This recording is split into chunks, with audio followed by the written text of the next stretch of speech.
Que le Seigneur vous bénisse. Je suis vraiment dans la joie de venir parler avec vous. Nous sommes Grace Blessing Télévision. Cherchez sur YouTube, vous me trouverez et vous trouverez toutes les vidéos édifiantes. Nous avons un seul objectif, c'est de parvenir les messages temps de la fin à tout le monde, comme Jésus en a donné une recommandation. Il a dit: allez partout dans le monde et prêchez la bonne nouvelle de l'évangile à toute la création. Donc c'est ce que nous essayons de faire. Alors il y a certaines personnes pour qui nous sommes un sujet de scandale, je dirais, au sujet des frères Branham.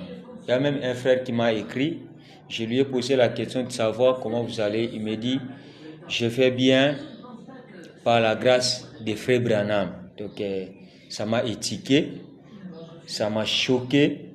J'ai dit: mais comment vous irez bien, comment vous allez bien par la grâce des frères Branham, alors que lui-même a eu besoin de cette grâce lorsqu'il était encore sur terre. Donc j'essaie de vous dire une chose: frère Branham n'est pas notre Dieu. N'est pas notre Dieu. Vous allez dire: oh non, Moïse représentait Dieu pour le peuple d'Israël. Oui, je crois aussi comme vous. Mais Moïse n'était pas un Dieu à adorer. Il était un Dieu à écouter. Il était un messager. Il était un ange pour le peuple d'Israël. Et un ange n'est pas adorable. Frère Branham nous a dit: n'adorez pas les anges. Et si aujourd'hui nous pouvons reconnaître que Frère Branham est prophète, c'est qu'il est un messager. Bon, un messager, c'est un ange. Et nous n'adorons pas les anges. Nous adorons celui qui est au-dessus de tous les anges. Et c'est le Seigneur Jésus-Christ. Ah oui, oui.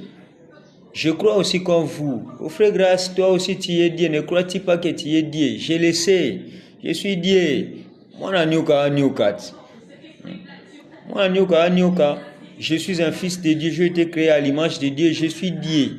La parole de Dieu, la parole ici c'est Dieu, la Bible c'est Dieu. Et si la parole devient chère à moi, je deviens Dieu. Mais je ne suis pas un Dieu adorable, je suis un Dieu à écouter, un Dieu à contempler. Les gens peuvent voir Dieu au travers moi, c'est vrai.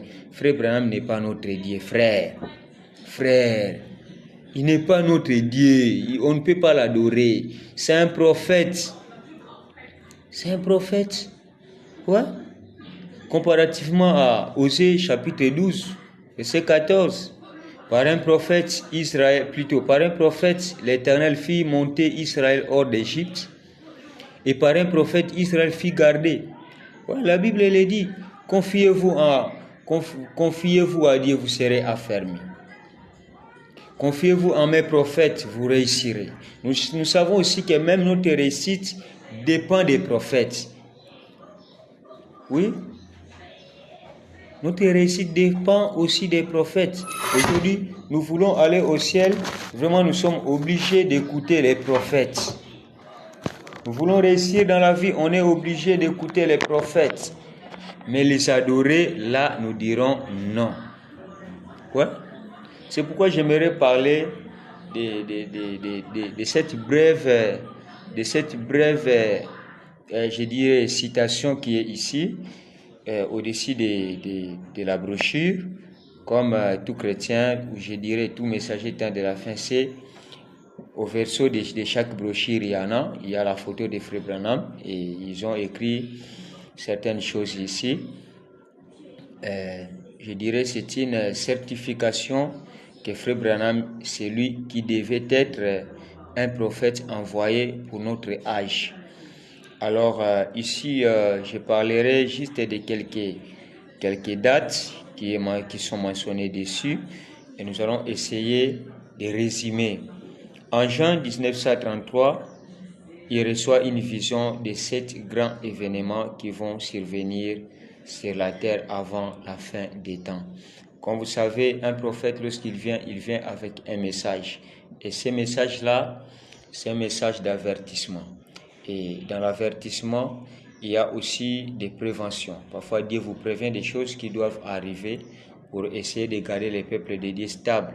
Parce que vous savez que la Bible dit que pour des enfants de Dieu, il n'y a pas de surprise. Dieu n'a jamais été surpris, c'est comme ça que pour son épouse, il dévoile aussi des choses qui doivent arriver. Comme ça, les peuples de Dieu peuvent déjà savoir comment se tenir pour essayer de se garder prêts.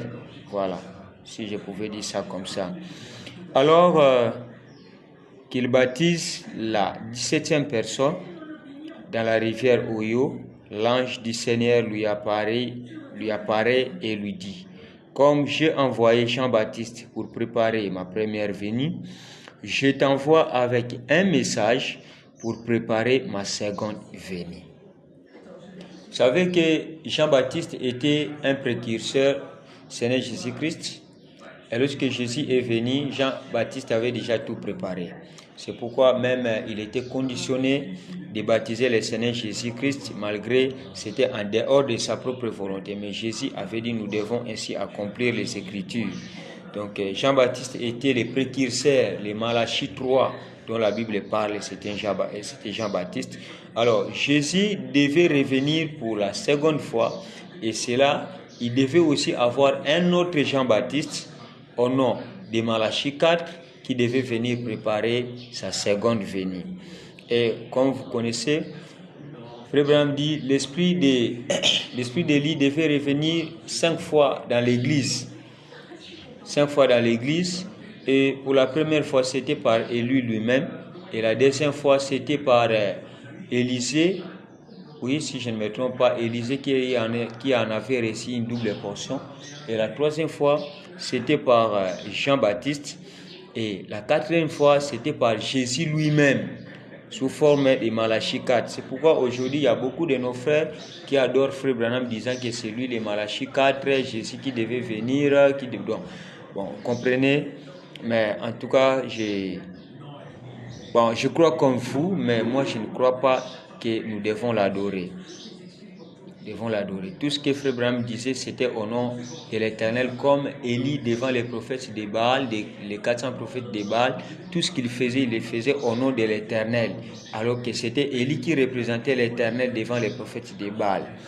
Donc moi aussi, je crois que Frère Branham représentait Christ ici sur la terre, mais ce n'était pas lui qu'on devait adorer. Parce que même lorsque le peuple d'Israël avait compris que c'était Élie qui avait le véritable Dieu, qui adorait le véritable Dieu, ils n'adoraient pas Élie, mais ils adoraient les dieux qu'Élie leur avait montrés. Donc c'est comme nous aujourd'hui, nous adorons les dieux, le Seigneur Jésus-Christ que Frère Branham nous a montrés, comme étant Malachie 4, la révélation de Malachie 4. Alors il est venu avec un message, et ce message, ce n'est pas particulier. C'est un message généralisé à toute la nation. C'est pourquoi ce n'est pas un message pour les branhamistes, non. C'est un message pour tout chrétien, pour l'épouse, pour l'église, pour le corps du Christ. Tout celui qui reconnaît qu'il faut qu'il soit une fois enlevé, il a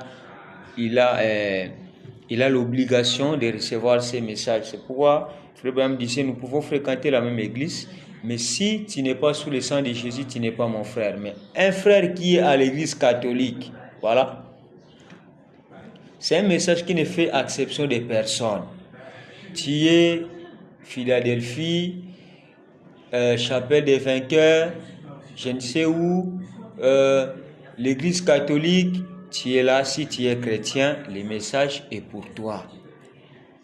C'est pourquoi je félicite et vraiment, je jette des fleurs à mon frère Isaac Boukassa. Tout ce qu'il fait là, le pasteur Grace Mutombo, tout ce qu'ils font là, ils essaient de généraliser les messages, c'est comme ça. En tout cas, je suis d'accord avec vous. Continuez dans ce que vous faites.